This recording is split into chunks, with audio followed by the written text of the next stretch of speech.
Assalamualaikum warahmatullahi wabarakatuh. Selamat pagi anak-anak. Bertemu lagi dengan Bu Novi di pembelajaran jarak jauh. Semoga anak-anak di rumah tetap semangat belajar meskipun hari ini kita masih melakukan pembelajaran jarak jauh.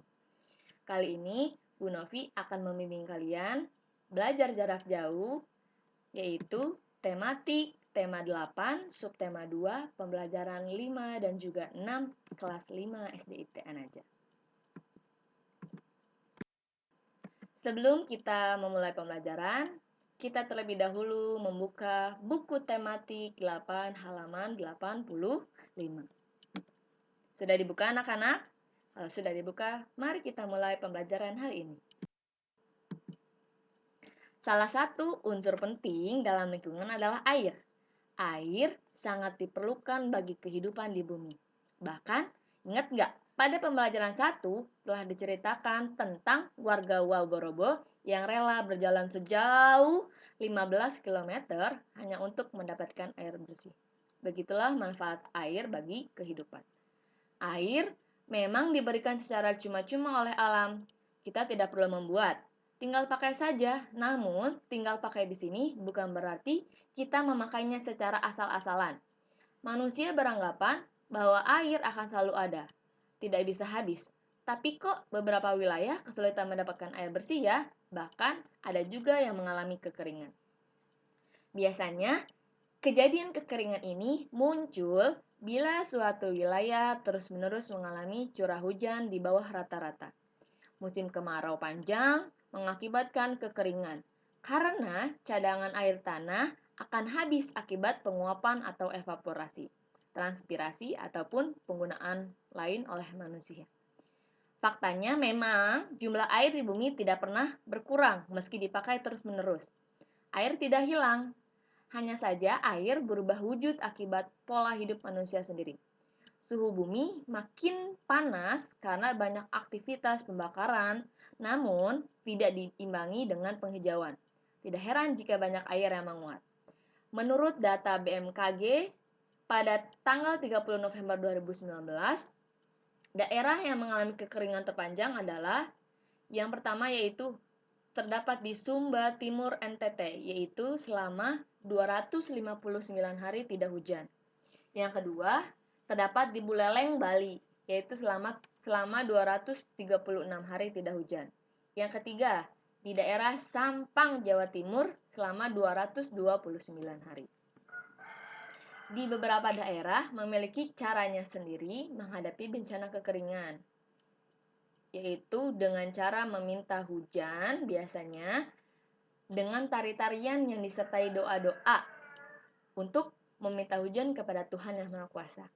Islam atau Muslim tersendiri memiliki sholat, yaitu untuk memohon hujan yang dinamakan sholat istisqa. Di dalam buku halaman 85 ini, kalian akan menemukan salah satu ritual memohon hujan, yaitu tarian suling dewa. Tarian suling dewa ini berasal dari daerah Desa Bayan, Lombok Utara, Provinsi Nusa Tenggara Barat. Biasanya, tarian ini dilakukan oleh tokoh adat atau sesepuh adat Desa Bayan.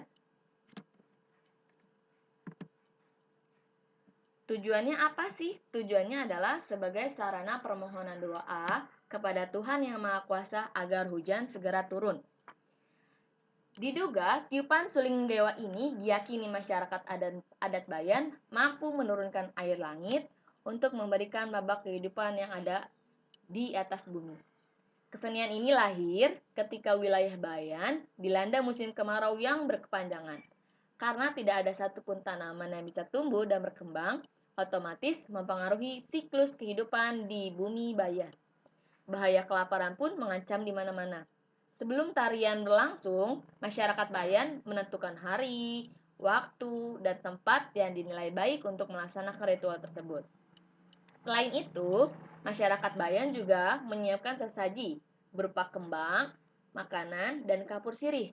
Kapur sirih ini menjadi komponen yang paling penting dan dapat dipercaya mendatangkan hujan.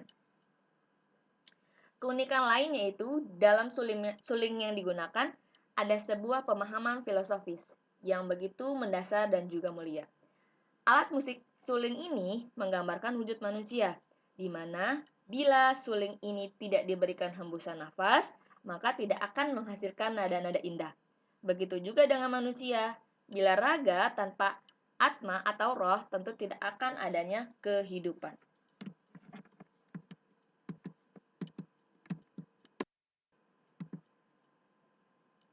Nah, kita sudah belajar tentang tari suling dewa, yaitu sarana bagi masyarakat Lombok Utara memohon kepada Tuhan Yang Maha Esa supaya diturunkan hujan.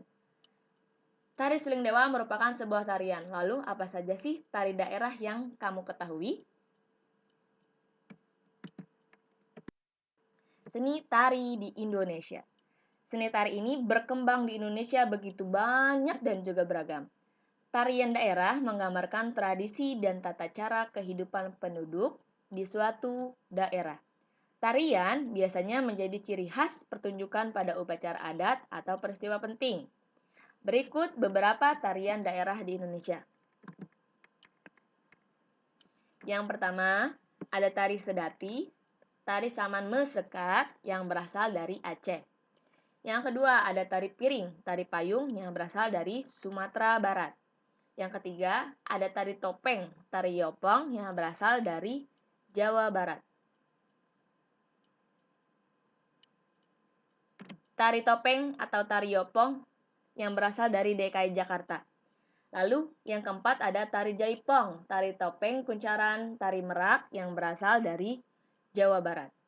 Yang kelima, ada tari kipas, tari bosara yang berasal dari Sulawesi Selatan. Dan yang keenam, ada tari lenso, tari cakelele yang berasal dari Maluku. Kalian bisa melihat tarian-tarian yang lain yang terdapat di buku tematik. Halaman 88. Setiap tari daerah tersebut mempunyai pola lantai yang menjadi ciri khas khusus. Berikut pola lantai tari sedati dari Aceh. Yang pertama, pola langkah lurus. Yang kedua, pola langkah segi 4. Yang ketiga, pola langkah bentuk U. Yang keempat, pola langkah bentuk S. Yang kelima, pola langkah zigzag. Yang keenam, pola langkah segitiga. Dan yang ketujuh, pola langkah segi 4 silang. Penyajian tari ini lebih lengkap dengan iringan. Iringan tari merupakan salah satu unsur pertunjukan tari. Ada iringan tari yang berasal dari tubuh manusia, ada juga iringan tari yang berasal dari berbagai alat musik benda yang dimainkan. Iringan tari yang berasal dari tubuh manusia misalnya ada tepuk tangan, hentakan kaki, dan suara-suara dari mulut, yaitu siulan atau nyanyian. Iringan tari yang menggunakan alat musik ada yang berupa alat musik tradisional dan ada juga yang berupa alat musik modern.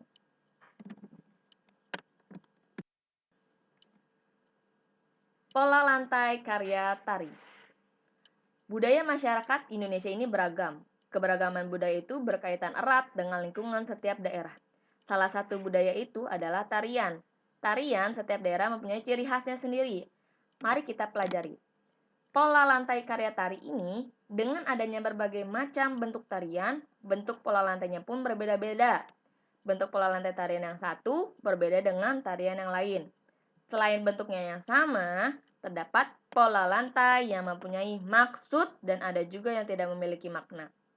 Pola lantai yang mempunyai maksud lebih banyak ada dalam tarian-tarian klasik yang terdapat di Keraton, Surakarta, dan juga Yogyakarta.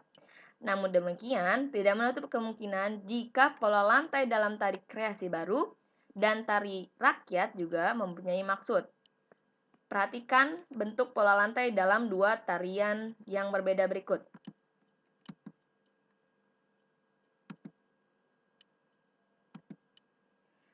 Kedua tarian ini berasal dari Istimewa Yogyakarta. Tari jaran kepang berdasarkan bentuk koreografi termasuk dalam jenis tari rakyat, sedangkan tari bedaya termasuk dalam jenis tari klasik. Bentuk pola lantai tari jaran kepang lebih sederhana dibandingkan bentuk pola lantai tari bedaya. Pola lantai yang berbentuk garis horizontal pada tari jaran kepang tidak mempunyai maksud apapun. Sebaliknya, pola lantai yang terdapat tari bedaya mempunyai maksud. Ada satu pola lantai pada tari bedaya yang dikenal dengan nama rakit lajur. Pola lantai rakit lajur bermaksud menggambarkan 5 unsur yang ada pada diri manusia, yaitu cahaya, rasa, sukma, nafsu, dan juga perilaku.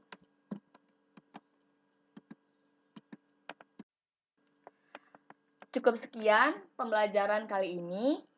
Semoga kalian bisa mengerti dan selanjutnya kerjakan tematik halaman 85 sampai 96. Tetap semangat anak-anak. Wassalamualaikum warahmatullahi wabarakatuh.